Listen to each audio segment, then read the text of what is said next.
अध्यक्ष महोदय, इस गरिमामयी सदन में चंद्रयान-3 और आदित्य L1 की सफलता पर अपनी बात रखने के लिए आपने मुझे अवसर दिया है। इसके लिए मैं अपनी तरफ से आपके प्रति आभार व्यक्त करता हूं। अध्यक्ष महोदय, चंद्रयान-3 की सफलता हमारे लिए निश्चित रूप से एक बहुत बड़ी उपलब्धि है, जैसा आपने भी अभी अपने संबोधन में कहा है, क्योंकि एक तरफ दुनिया के कई ऐसे विकसित देश हैं जो हमसे कहीं अधिक साधन संपन्न होते हुए भी चांद पर पहुंचने के लिए अब भी प्रयासरत हैं, तो वहीं दूसरी तरफ बेहद सीमित संसाधनों के से चांद के दक्षिण ध्रुव पर पहुंचने वाले हम दुनिया के पहले देश बन गए हैं। अध्यक्ष महोदय, मैं मानता हूं कि यह उन सभी लोगों के लिए गौरव का विषय है जो अपने राष्ट्र और राष्ट्र की उपलब्धियों पर गर्व करते हैं। अध्यक्ष महोदय, सबसे पहले मैं इसरो के साइंटिस्ट और ब्रॉडर इंडियन साइंटिफिक कम्युनिटी को इस सफलता के लिए हृदय से बधाई देता हूं। यह हमारे इसरो के वैज्ञानिकों की बौद्धिक क्षमता, उनकी लगन और राष्ट्र के विकास के प्रति उनके समर्पण का ही यह प्रतिफल है। अध्यक्ष महोदय, ऐसा मैं मानता हूं कि हमारा राष्ट्र आज विज्ञान की दुनिया में अग्रणी राष्ट्रों की पंक्ति में आकर खड़ा हो गया है। आज केवल मुझे ही नहीं, बल्कि सरकार को ही नहीं, बल्कि सदन को ही नहीं, बल्कि पूरे राष्ट्र को अपने देश के वैज्ञानिकों पर गौरव की अनुभूति हो रही है। अध्यक्ष महोदय, मैं एक विज्ञान का छात्र रहा हूं, मैं फिजिक्स का शिक्षक भी रहा हूं।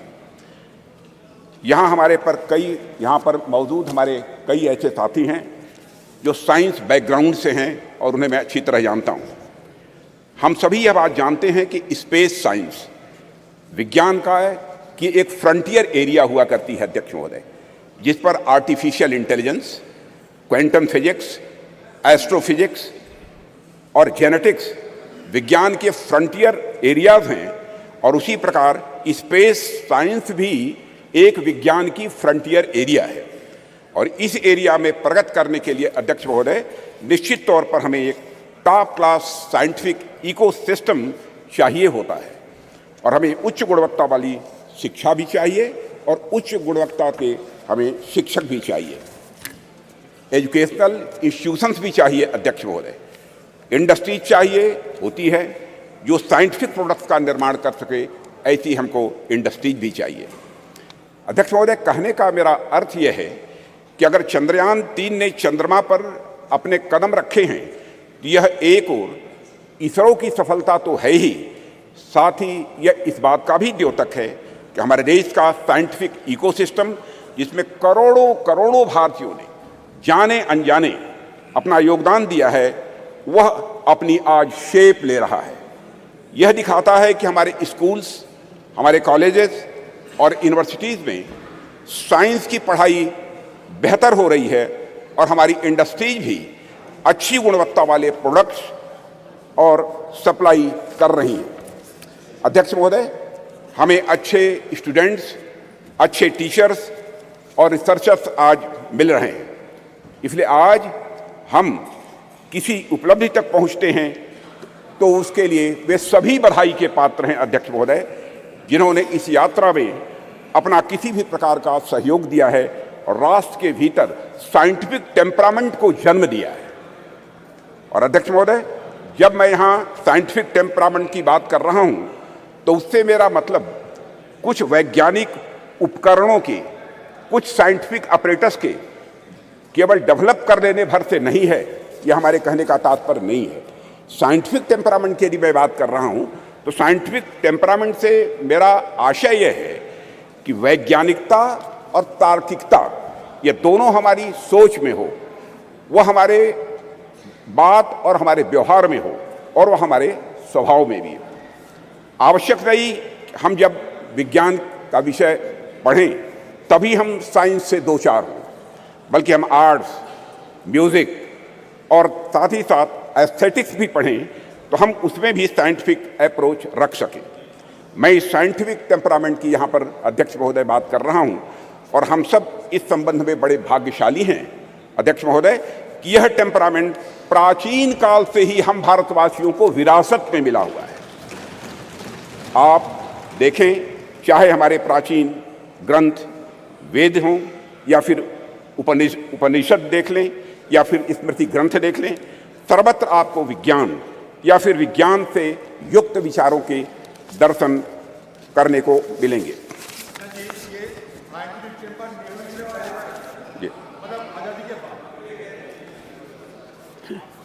अध्यक्ष महोदय, मैथ्स, साइंस, मेडिसिन, लॉजिक आदि से जुड़े जितने भी फार्मूले यानी सूत्र हैं, हमें हमारे प्राचीन ग्रंथों में भी ये दिखाई देते हैं, जो ग्रंथ हमारी संस्कृत के आधार हैं। इनके मैं उदाहरण दे सकता हूं, लेकिन लंबा समय लगेगा अध्यक्ष महोदय, उस विस्तार में मैं नहीं जाना चाहता हूं। अध्यक्ष महोदय, कभी कभी कुछ लोगों द्वारा यह भी कहा जाता है और कुछ ऐसे लोग हमारे सदन में भी हो सकते हैं कि हमारी सांस्कृतिक विरासत और साइंटिफिक टेम्परामेंट के बीच विरोधाभास है। कुछ ऐसे भी मानने वाले लोग हमारे देश में हैं। यहां तक कहा जाने लगा कि अगर आप साइंटिफिक टेम्परामेंट के हैं तो आप पीपल की पूजा कैसे कर सकते हैं, आप नीम की पूजा कैसे कर सकते हैं, आप तालाब की पूजा कैसे कर सकते हैं, या फिर आप गाय को माता कैसे कह सकते हैं। अध्यक्ष महोदय, अगर आप वैज्ञानिक की तरफ सोचते हैं तो मूर्ति पूजा कैसे कर सकते हैं, यह कहने वाले लोग हमारे देश में हैं। महोदय, बात तो यहाँ तक अब होने लगी है कि संस्कृत का विरोध करना, विरासत का विरोध करना, यह प्रगतिवाद यानी प्रोग्रेसिव होने का सूचक हो गया है।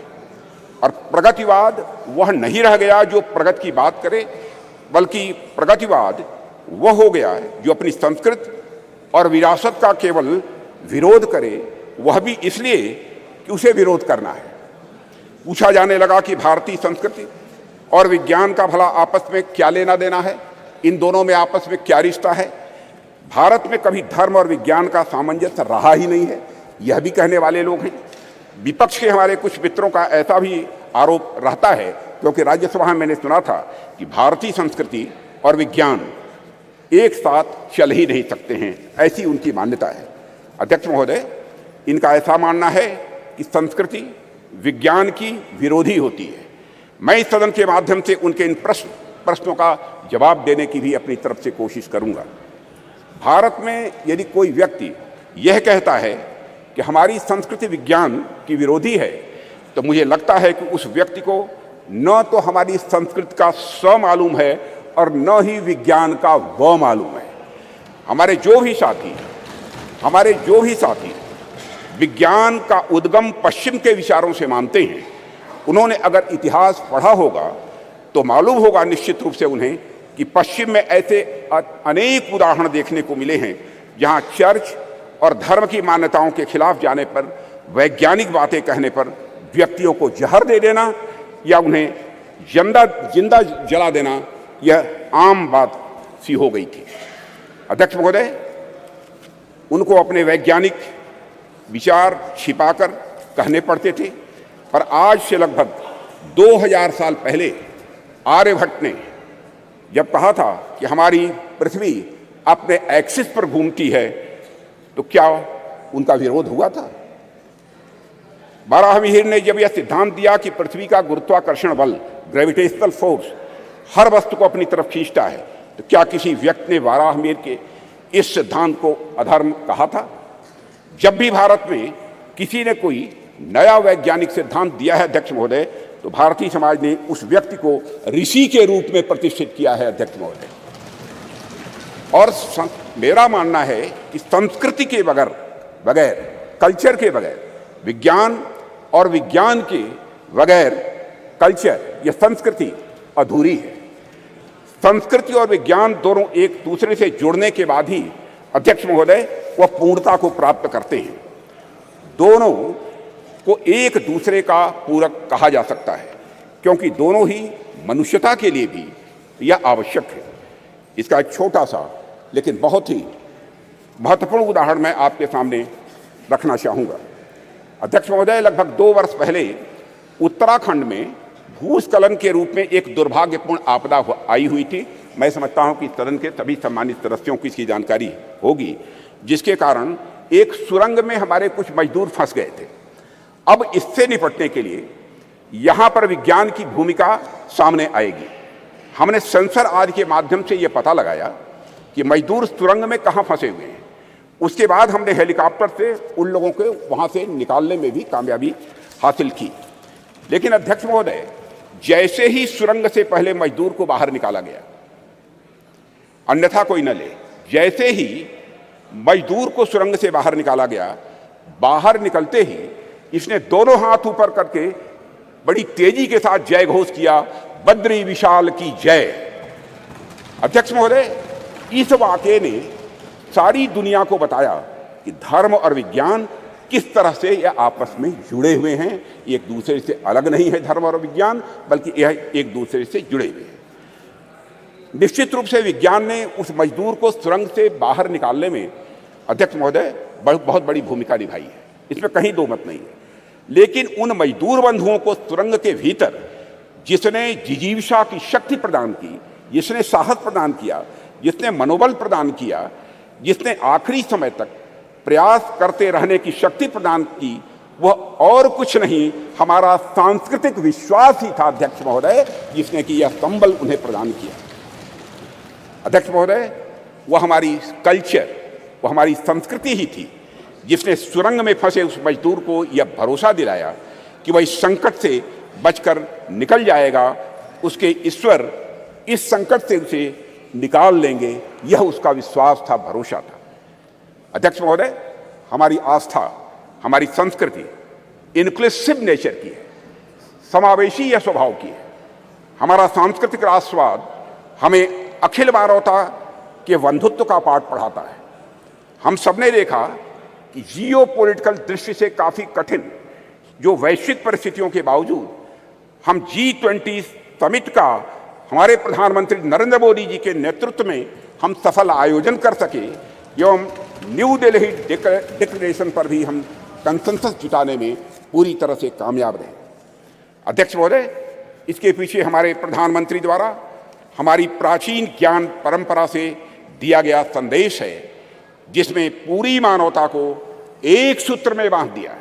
प्रधानमंत्री जी ने ही कहा था, one world, one family, one future. Bharat का यही विश्वास, भारत का यही बंधुत्व का भाव प्रधानमंत्री जी ने G20 की सफलता पर भी मुखरित किया, जब उन्होंने यह कहा था कि यह केवल भारत की सफलता नहीं है, बल्कि पूरे विश्व की यह सफलता है। अध्यक्ष महोदय, विज्ञान तो वैल्यू न्यूट्रल होता है। ये वैल्यू न्यूट्रल क्या है, मैं आगे इसको विस्तार में बताने की कोशिश करूंगा। चंद्रयान जैसे अंतरिक्षयान हो, या परमाणु के भीतर छिपी शक्ति हो, या फिर DNA एडिटिंग की टेक्नोलॉजी हो, विज्ञान हमेशा यह मूल्य निरपेक्ष होता है, यानी वैल्यू न्यूट्रल होता है। विज्ञान हमें परमाणु शक्ति का ज्ञान दे सकता है अध्यक्ष महोदय, लेकिन वह संस्कृति ही है, वह कल्चर ही है जो हमें मार्ग दिखलाएगी उस परमाणु शक्ति का उपयोग हम ऊर्जा के रूप में स्वयं के विकास में करते हैं, या फिर हथियार के रूप में अन्य का विनाश करने में हम करते हैं। कहते हैं, with great power comes great responsibility.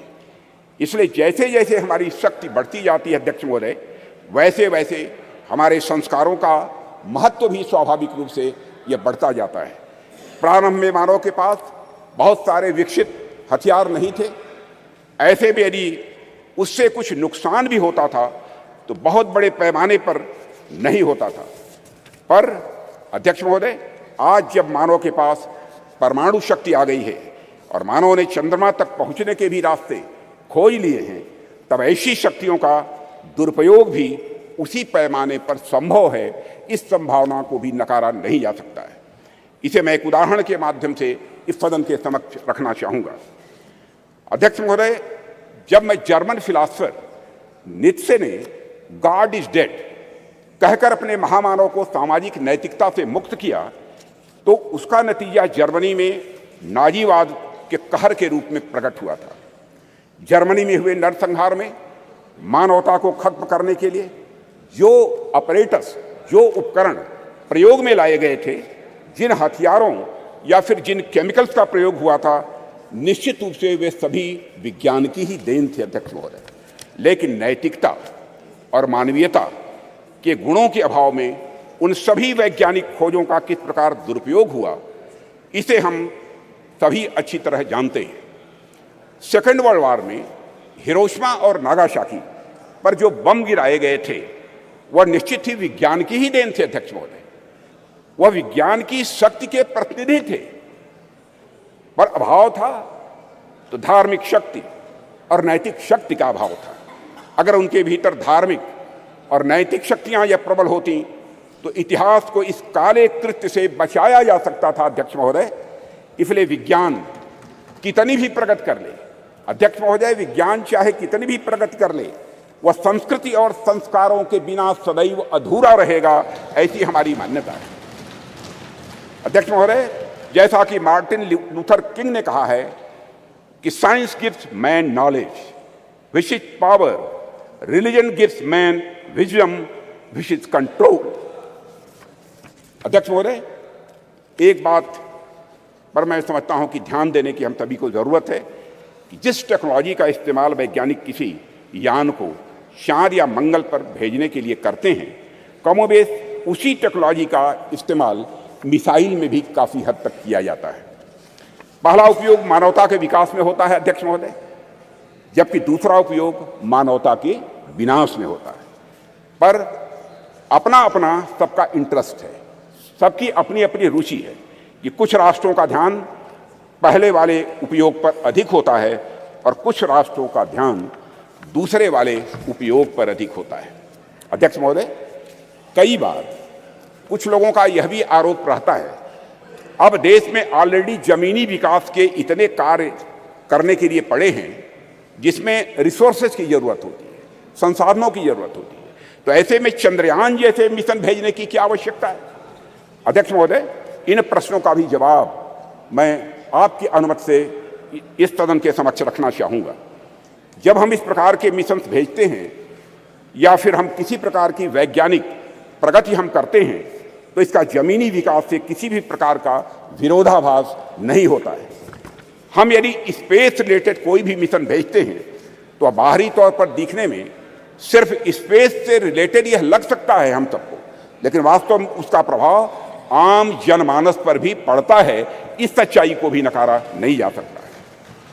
अध्यक्ष महोदय, हमारे यह स्पेस प्रोग्राम्स भारत का तो नाम रोशन करते ही हैं, लेकिन साथ ही साथ इन मिशंस का जो बहुआयामी उपयोग होता है उसका प्रभाव आम जनता के ऊपर भी बहुत ज़्यादा पड़ता है। स्पेस मिशंस हमें अनेक प्रकार से सहायता प्रदान करते हैं, जैसे यदि हम इसके माध्यम से रेनफॉल पैटर्न यानी वर्षा होने का जो पैटर्न है, इसका बेहतर प्रेडिक्शन यदि कर रहे हैं तो ये हमारे किसान बंधु बांधवों के लिए फायदेमंद आज हो रहा है। यदि हम इसके माध्यम से चक्रवात, साइक्लोन को यदि हम प्रेडिक्ट करते हैं तो हमारे कोस्टल एरियाज में रह रहे लोगों के लिए भी अध्यक्ष महोदय यह लाभदायक होगा। इस प्रकार के प्रेडिक्शंस हमारे मछुआरों के लिए लाभदायक सिद्ध होंगे। यह तो मैंने एक दो उदाहरण केवल दिए हैं अध्यक्ष महोदय। बाकी स्पेस एप्लीकेशन से डेवलपमेंट में जो मदद मिलती है उससे भी मैं समझता हूं सदन के अधिकांश सदस्य अच्छी तरह परिचित होंगे। इन सबसे भी महत्वपूर्ण बात यह होती है कि जब भी हम इस प्रकार के मिशन स्पेस में या फिर चंद्रमा और सूर्य की ओर भेजते हैं तो सुदूर गांव में बैठे किसी बच्चे के मन में साइंटिफिक टेम्परामेंट स्वाभाविक रूप से जगता है और उसके भीतर भी इस बात की अलख जगती है अध्यक्ष महोदय कि वह भी आगे चलकर कुछ ऐसे ही करेगा। उसके अंदर यह प्रेरणा आती है कि एक दिन वह भी वैज्ञानिक बनकर भारत का नाम दुनिया में रोशन करेगा, और यही कुछ करने की तमन्ना ही अध्यक्ष महोदय राष्ट्र को स्वाभाविक रूप से आगे ले जाने का काम करती है। चंद्रयान 3 की सफलता से कितने रामानुजन, कितने भाभा या साराभाई अपने लक्ष्य की ओर आगे बढ़े होंगे, यह हमें आज नहीं कुछ वर्षों के बाद यह पता लगेगा। अध्यक्ष महोदय, हमारे प्रधानमंत्री मोदी जी के नेतृत्व में हम संस्कृति और विज्ञान दोनों को समान रूप से महत्व देते हुए आगे बढ़ रहे हैं, और ऐसा बिल्कुल भी नहीं है ऐसा बिल्कुल भी नहीं है कि यदि हम एक को महत्व दे रहे हैं तो दूसरे का महत्व कम हो जाएगा। यह कोई जीरो सम गेम नहीं हुआ करता है। अध्यक्ष महोदय, हमारे ऋषियों मनीषियों ने बरसों पहले विज्ञान को न केवल धर्म के साथ जोड़ा बल्कि लोगों को इसके व्यवहारिक ज्ञान के बारे में भी बतलाया है। उनका मानना था कि यदि विज्ञान को सुव्यवस्थित ढंग से संवार कर मनुष्य के वेलफेयर के लिए, उनके कल्याण के लिए लगाया जाए तो स्वाभाविक रूप से वह अपने आप धर्म बन जाता है। यही वजह है कि हमारे वेद, उपनिषद, दर्शन आदि जितने भी धर्म ग्रंथ हैं उनमें विज्ञान स्वाभाविक रूप से यह पिरोया हुआ हम पाते हैं। उदाहरण के तौर पर वैदिक रिचुअल्स में, स्वल्भ सूत्रों में ज्योमेट्री का सिद्धांत ये निहित पाए जाते हैं।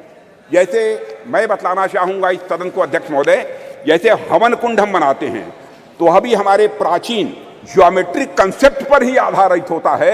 यह बिल्कुल हमारी जनता के मन में, उनकी सोच में यह पूरी तरह से रचा बसा है। और यही कारण है कि बड़े बड़े वैज्ञानिक भी सांस्कृतिक विरासत की महत्ता को अच्छी तरह स्वीकार करते हैं। अध्यक्ष महोदय, अभी चंद्रयान 3 की सफलता के नायक डॉक्टर यश सोमनाथ, जिनका पूरे सदन ने अभिनंदन किया, उनके साथ सारे वैज्ञानिकों का अभिनंदन किया, श्री डॉक्टर यश सोमनाथ जी ने भी इस बात की ओर इशारा किया था कि वेदों में कई सारी वैज्ञानिक पृष्ठभूमि वाली बातें कही गई हैं। भारत के प्रसिद्ध गणितज्ञ श्रीनिवास रामानुजन का तो संस्कृत के प्रति इतना गहरा विश्वास था कि वे अपने गणित के क्षेत्र में किए गए किसी भी कार्य को स्पिरिचुअलिज्म, अध्यात्म का ही वह अंग मानते थे। और अध्यक्ष महोदय, इसीलिए जो लोग यह कहते हैं कि हमें अपनी संस्कृति से विरक्त होकर विज्ञान को अपनाना चाहिए, दरअसल उन लोगों का यह समझना पड़ेगा उन्हें कि संस्कृत और विज्ञान एक दूसरे के विरोधी नहीं हैं, बल्कि संस्कृत और विज्ञान एक दूसरे के पूरक हैं। अध्यक्ष महोदय, मैं देश का रक्षा मंत्री हूं। रक्षा मंत्रालय का दायित्व तो मेरे ऊपर है और देश की सुरक्षा का कार्यभार देख रहा हूं। जब मैं यहां आ रहा था तो मैं रास्ते मैंने सोचा कि चंद्रयान 3 की सफलता को देश के रक्षा मंत्री होने के नाते मैं किस नजरिए से देखता हूं, इस पर भी मैंने अपनी कुछ बातें आपके सामने में रखना चाहूँगा। मैं अपनी बात पर आऊँ इसके लिए मैं आपको थोड़ा पीछे भी ले जाना चाहूँगा अध्यक्ष महोदय, और कुछ एक उदाहरण भी इस सदन के समक्ष आपके माध्यम से रखना चाहूँगा। आप सभी सदन के लोग अच्छी तरह अवगत हैं कि कुछ ही समय पहले हमारे प्रधानमंत्री मोदी जी ने के प्रयासों से काशी तमिल संगमम का भव्य और सफल आयोजन किया गया था। उसके कुछ समय बाद ही सौराष्ट्र तमिल संगमम का भी आयोजन उनके द्वारा किया गया था। अध्यक्ष महोदय, इसके पहले का एक और उदाहरण देखिए कि सरकार के प्रयासों से कैसे उज्जैन में बाबा महाकाल के क्षेत्र में भव्य कॉरिडोर का निर्माण किया गया। विश्व की प्राचीनतम नगरी ज्ञान नगरी काशी में बाबा विश्वनाथ धाम के परिसर के पुनरुद्धार का काम भी वहां पर किया गया। प्रधानमंत्री मोदी जी ने बाबा विश्वनाथ के चरणों में श्रद्धा के सुमन अर्पित किए अध्यक्ष महोदय। और राम मंदिर का एक और उदाहरण इसके साथ ही अध्यक्ष महोदय मैं देना चाहूँगा। जो रामचंद्र जी देश के जनमानस में निवास करते हैं, उन राजा जी को अयोध्या में निवास करना कितना मुश्किल कार्य हो गया था। जाने कितनी पीढ़ियाँ इस प्रतीक्षा में ही निकल गई कि रामलला के मंदिर का निर्माण कभी होगा कि नहीं होगा। सैकड़ों वर्षों से राम मंदिर बनने का सपना पाले बैठे उन भक्तों ने इसे बस एक सपना भर ही मान लिया था, कभी न पूरा होने वाला सपना ऐसा मान लिया था। पर माननीय प्रधानमंत्री जी के नेतृत्व में सरकार का प्रयास देखिए अध्यक्ष महोदय कि आज अयोध्या में राम मंदिर के निर्माण का कार्य बड़े जोर शोर के साथ चल रहा है। और अध्यक्ष महोदय, राष्ट्र में सांस्कृतिक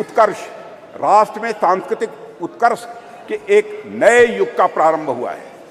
राष्ट्र के प्रयासों से भगवान राम अपने नए अवतार में जल्द ही जनता के सामने होंगे और यह भारतवासियों की, मैं समझता हूं, एक बहुत बड़ी, बहुत शानदार यह उपलब्धि होगी अध्यक्ष महोदय। अध्यक्ष महोदय, इस प्रकार के कुछ और उदाहरण देखिए।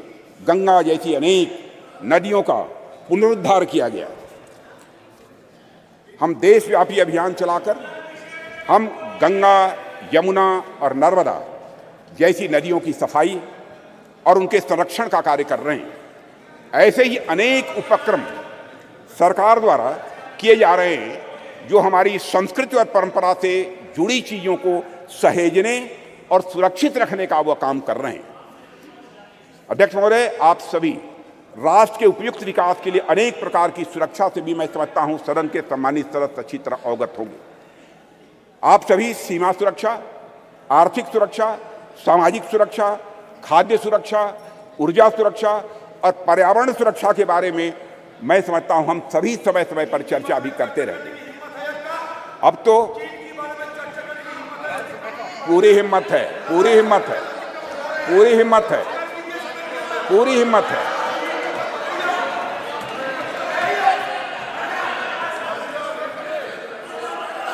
पूरी हिम्मत है, पूरी हिम्मत है। मत इतिहास में मत ले जाओ अधीर रंजन जी, इतिहास में मत ले जाइए। माननीय सदस्य प्लीज। चर्चा चीन पर भी। अध्यक्ष महोदय, अरे भाई अब सुन लिया आपकी बात, मेरी बात सुन लिया।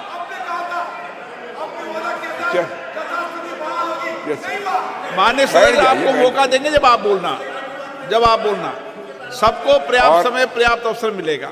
और मैं बतलाना चाहता हूं अध्यक्ष महोदय, मैं बीच में कहीं पर अपने को डिबेट नहीं करना चाहता हूं। मैं चर्चा करने को तैयार हूं और सीना चौड़ा करके मैं चर्चा करने की कोशिश कर रहा हूं। अध्यक्ष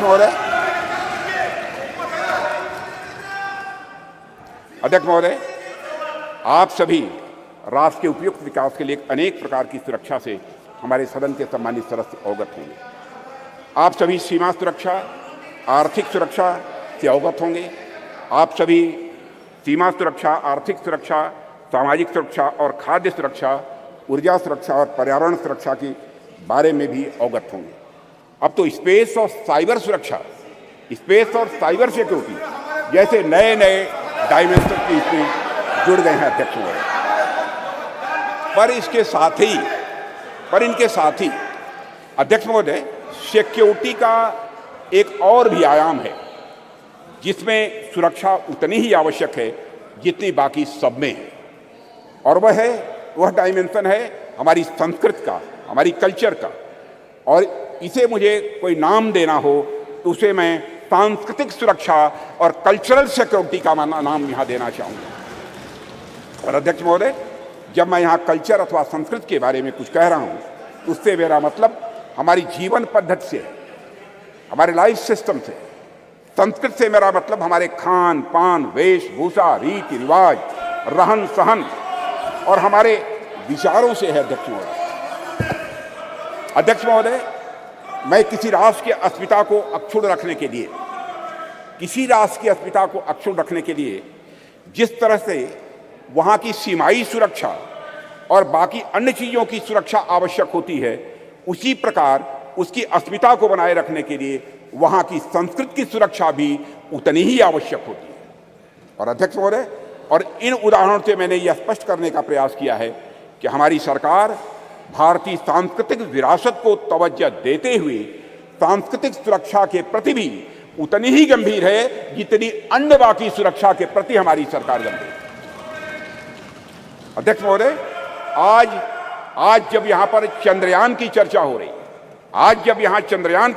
रही है, तो मैं सांस्कृतिक पुनर्जागरण के इन उदाहरणों को आपके सामने क्यों रख रहा हूं?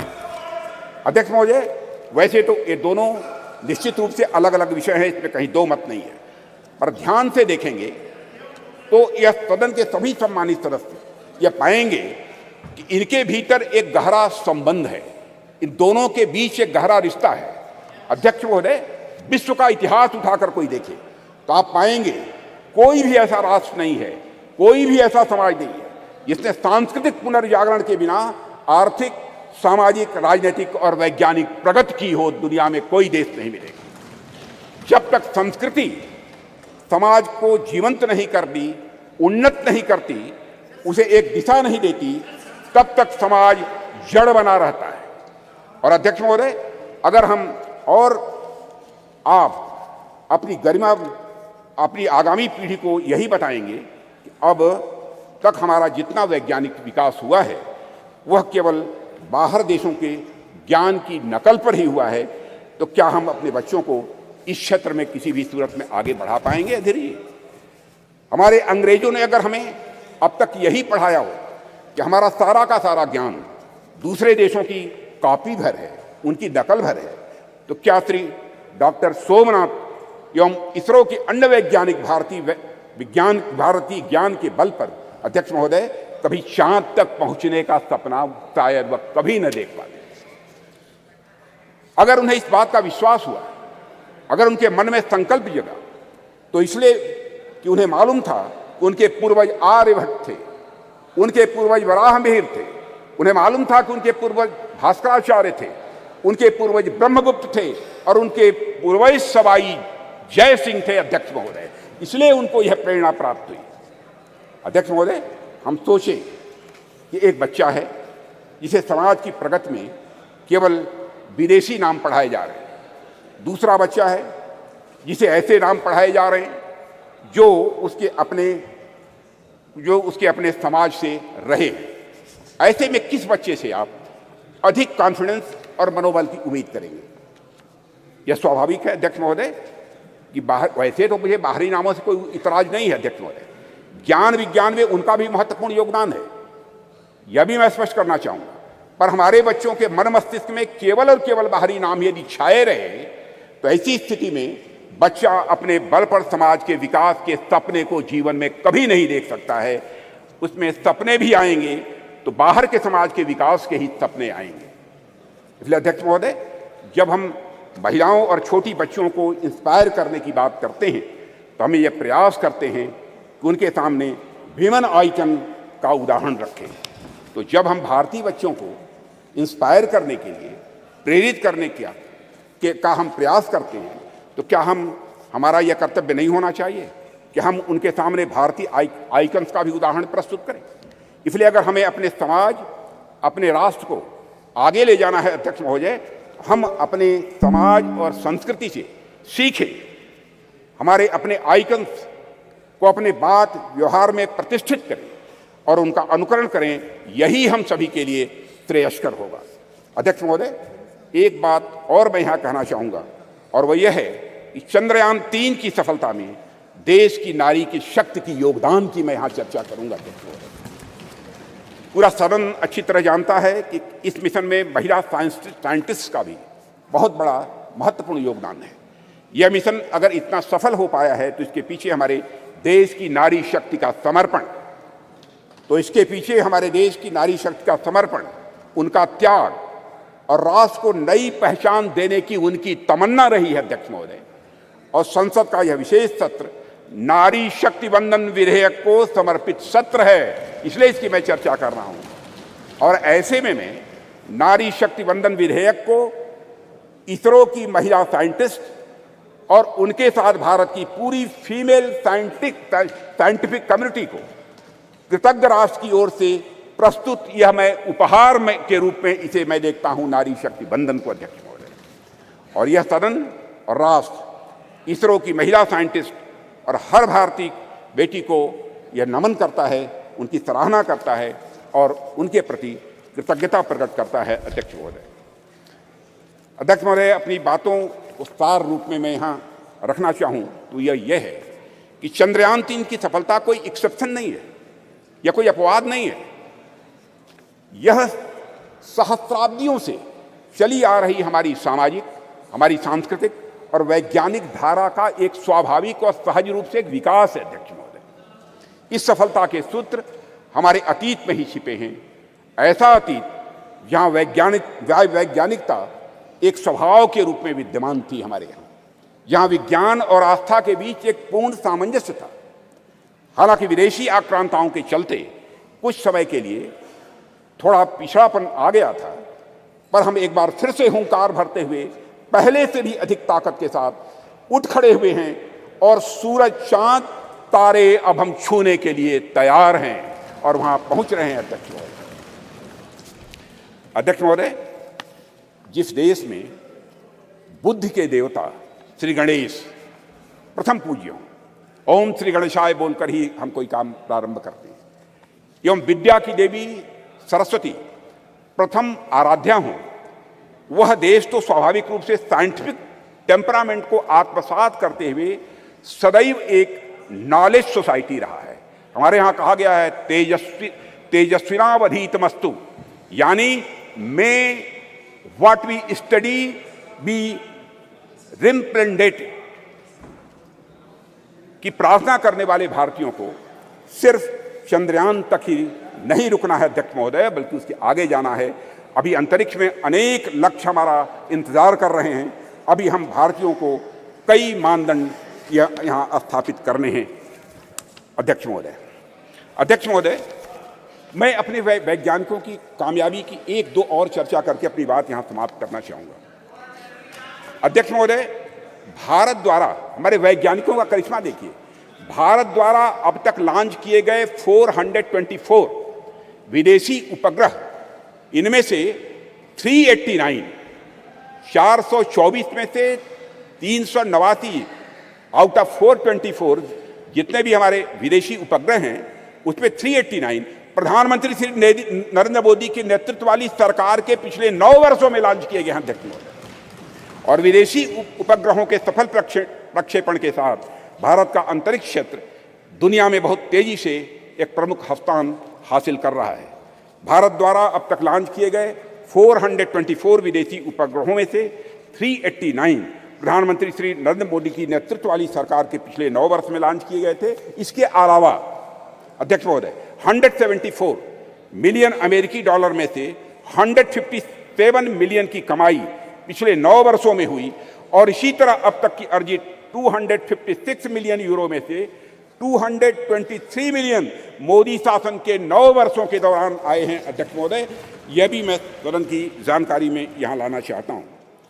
एक बार अध्यक्ष महोदय, मैं फिर अपने वैज्ञानिक समुदाय को बधाई देता हूँ और आशा करता हूँ कि जल्द ही हम नए मिशनों को भी अंजाम देंगे, आगे नए मिशनों को भी हम अंजाम देंगे, ऐसा मेरा पक्का विश्वास है, समस्त देशवासियों का विश्वास है। अध्यक्ष जी, अभी तो यह शुरुआत ही है, आने वाले समय में हमारा हाथ मंगल और शनि तक भी पहुंचेंगे और हमारा देश वहां भी अपना परचम लहराएगा अध्यक्ष महोदय, जहां अब तक कोई नहीं पहुंच पाया है।